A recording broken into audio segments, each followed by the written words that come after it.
It's time once again to dust off the history books and get into the football history rewind of the 1940 season of professional football.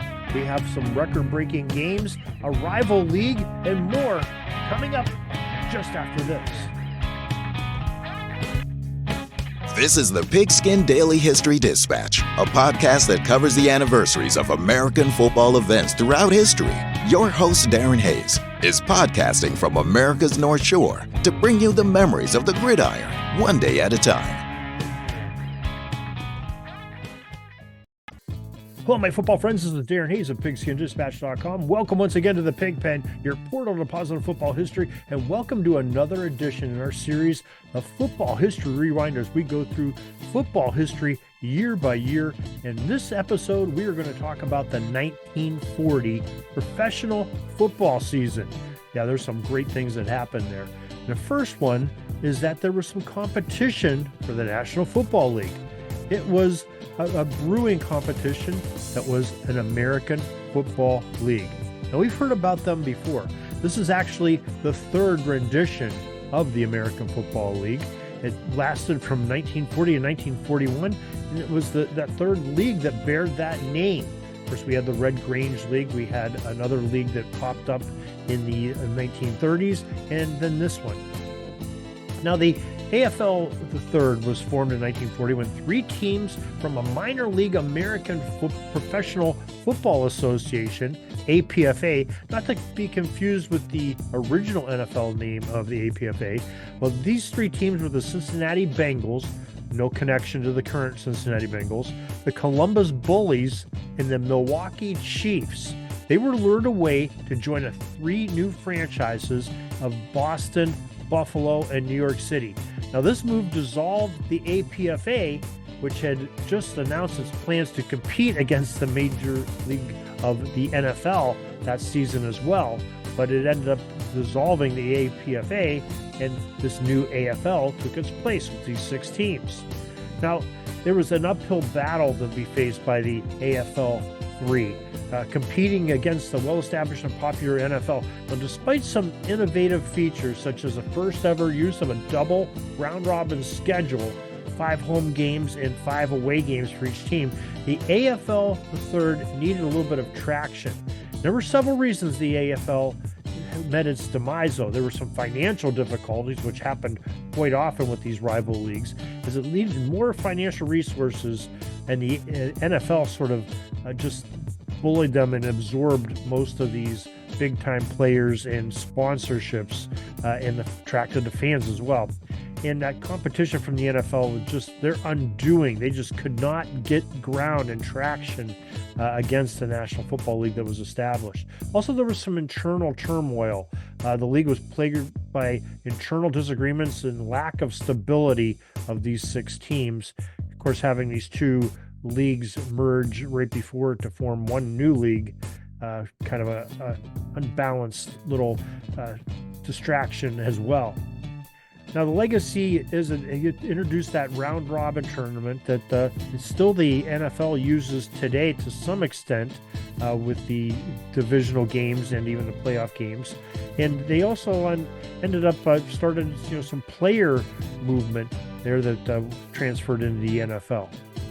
Now, speaking of the National Football League, the 1940 NFL season was marked by dominance and innovation and a record-breaking finale, which we'll get to in just a second.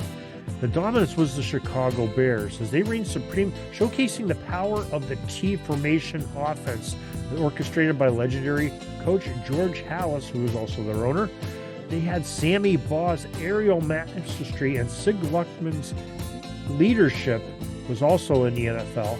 Luckman, of course, for the Bears, Baugh for the Washington Redskins.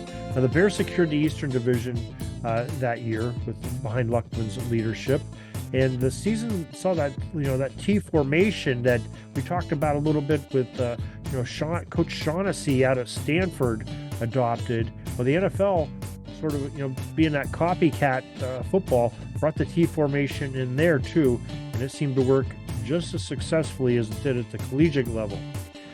Now, the most memorable moment of the National Football League season had to be the NFL championship game. It ended up being the Washington Redskins against those Chicago Bears. It was, a very good battle on paper coming into it, but it didn't end up being that way. Now, it ended up being a 73-0 blowout game. Now, this culminated in a couple records, of course. That was the most significant margin of victory in NFL history, 73-0. Happened in a championship game, and the dominance was lopsided, because of 11 touchdowns scored by the Bears, and the Redskins just couldn't put anything together to do that. Also, this is the first time the NFL title game had been broadcast nationally on radio, and that was covered by the Mutual Broadcasting System. And so listeners from around the country got to enjoy this National Football League finale, and there was plenty of offense being scored there, at least by Chicago, that's for sure. They had 10 different players score on those 11 touchdowns. So it was a pretty diverse attack by Chicago and Luckman. Now, this dominance cemented the T formation as a revolutionary strategy, and really opened up the offensive schemes for the coming decades right into our modern era. With Luckman throwing the ball around, it really set up nicely for what we know as offensive football in this day and age that we have now. Now, as far as for the leaders for the NFL that season, Sammy Baugh led the league with 1,367 passing yards. The rushing leader was Whizzer White, who had 514 yards. And the receiving leader was a guy by the name of Don Looney, who caught passes for 707 yards gained. Thank you to the ProFootballReference.com for those statistics there. And so that is our 1940 season. Like we said, it's a season of dominance by the Bears, and a 73-0 marquee win in the NFL title game. It's definitely one to be remembered that still gets talked about today. So that is our professional football for 1940. We are sure glad that you joined us for this football history rewind segment.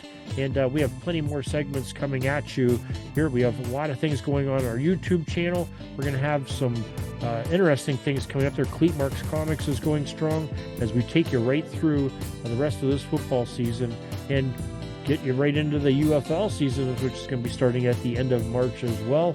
And it's always a good day for football day. Until next time, everybody, have a great Gridiron Day. Peeking up at the clock, the time's running down. We're going to go into victory formation, take a knee, and let this baby run out. Thanks for joining us. We'll see you back tomorrow for the next podcast. We invite you to check out our website, pigskinddispatch.com, not only to see the daily football history, but to experience positive football with our many articles on the good people of the game, as well as our own football comic strip, Cleat Marks Comics.